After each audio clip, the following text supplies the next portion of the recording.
مریم دهن پاک کن. آنه چی بیا. اینطوری دادی اینطوری چی؟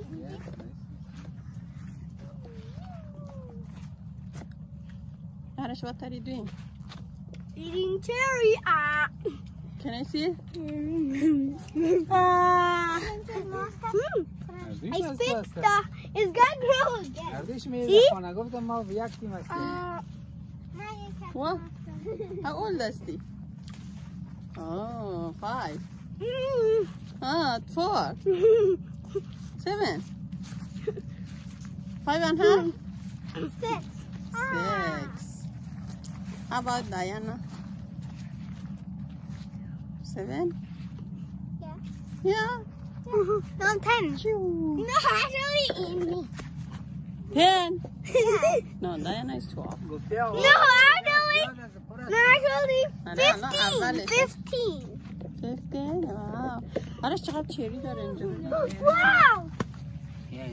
میخواییم باسکت ها رو جمع کنیم برای مردم بچینیم. ما اومدیم برای شما چری پیک کنیم. تو مردم ها بریم اونا مانی برای صاحبش دیگه.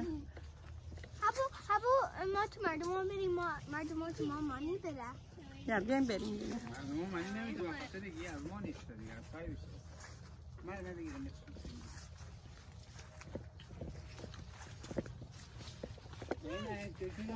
نه باید بالا میشید او اوه استرس نه یکم اینجا اینها ببین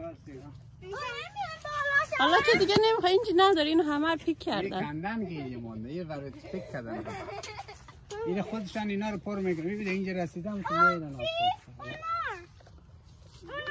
اینا رو خلاص کردن ببین جنگات ببین اینا رو یک دانه نداره اینا کلش کندن Yes, کم داره یا